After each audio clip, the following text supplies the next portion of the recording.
Biroq o'ylab ko'rganmisizlar, yer sayyorasiga oy urilib ketsa, nimalar ro'y bergan bo'lar edi? Hozir shuni birgalikda ko'ramiz. O'ng tarafga temperaturasini, yer sredniy temperaturasini qo'yib qo'yganman. Hozir oy urilmasdan oldingi holati. Chap tarafda bo'lsa, qancha vaqt o'titgani. Все, birgalikda go guys, ko'ramiz hozir. Bular narsa hammaga qiziq bo'lsa kerak. Go. Yuboramiz, mana o'sha sekin oy urilyapti yerga. Urildi ham, mana nimalar ro'y berishini o'zingizlar ko'rishingiz mumkin. Полностью взрыв. Oy parchalanib ketgan, yer polностью mana adashmasam oq bug'lanib ketdi menimcha, hamma suv. Hozir mana yonib turgan narsalar polni gaz bo'lsa kerak. Gazlarni yo'qotib qo'yib ko'ramiz hozir. Polni gazlarni yo'qotib qo'ysa bizga yaxshiroq ko'rinish vid bergan bo'lar edi. Endi polностью suvlar bug'lanib ketdi, yer sayyorasida bug'lanib olib tashlasak ham bo'ladi hozir. Mana bug'lanib olib tashlab ko'radigan bo'lsa, hozir mana shunaqa vidga kelgan bo'lar edi. Qancha vaqtda? 1,5 soat ichida. 1,5 soat ichida. Hali mana atmosferadagi mana oyni parchalari hali yana tushish kerak yerga, tortish kuchidan adashmasam. Da, hammasi tushadi.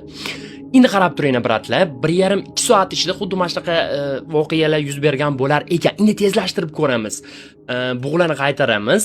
Polni yer sayyorasidagi suvlar bug'lanib ketgan. Hozir endi 1-2 yil o'tkazib ko'ramiz. Vaqtga chap taraf pastda qarashingiz mumkin qancha vaqt o'tganini. Men vaqt tezlashtiraman hozir. Примерно 1 yilcha o'tkazaylik guys. Примерно 1 yilcha o'tkazaylik, уже tezlashtiramiz. 2 oy o'tdi. Все.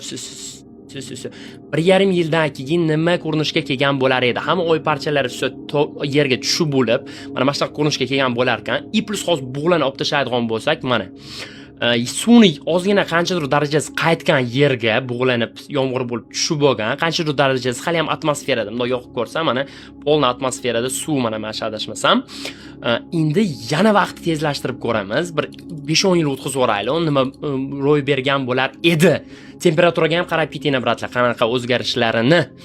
3 yil o'tdi hozir bratlar. Уже почти suv полностью qaytib bo'ldi. Hali полностью qaytib bo'lmabdi. Hali yana suv bor, yomg'irlar bo'lib tushadi, hali yana suv. Yer bo'lsa уже ancha sovib ketdi adashmasam, oldingidan ko'ra. Da, уже sovib mana muzlab ham bo'ldi. Hozir 8 yil o'tgandan keyin mana shunaqa xuddi mana shunaqa vidga kelgan bo'lar ekan. O'sha yerda yashash imkonsiz adashmasam, unda shunday ham yashab bo'lmasdi. Prosta endi bu simulyator nima bo'lishini ko'rish uchun, qiziqligi uchun bu narsa bratlar.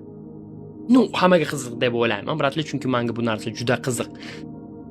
Bratlar, mana yer sayyorasi oxiri -98 ga yaqinlashib boryapti. Yana o'tkazib o'ramiz tam примерно qanchadir vaqt. Все, 30 yildan keyin mana qanaqa ko'rinishga kelgan bo'lar ekan. Vaqtni o'zi sekinlashtiramiz. Hech vaqt o'tmaydigan qilib qo'ysak ham, mana bratlar. I plus bratlar, yana shunaqa videolar ko'rmoqchi bo'lsangiz, bittadan like bosib ketish esdan chiqmasin.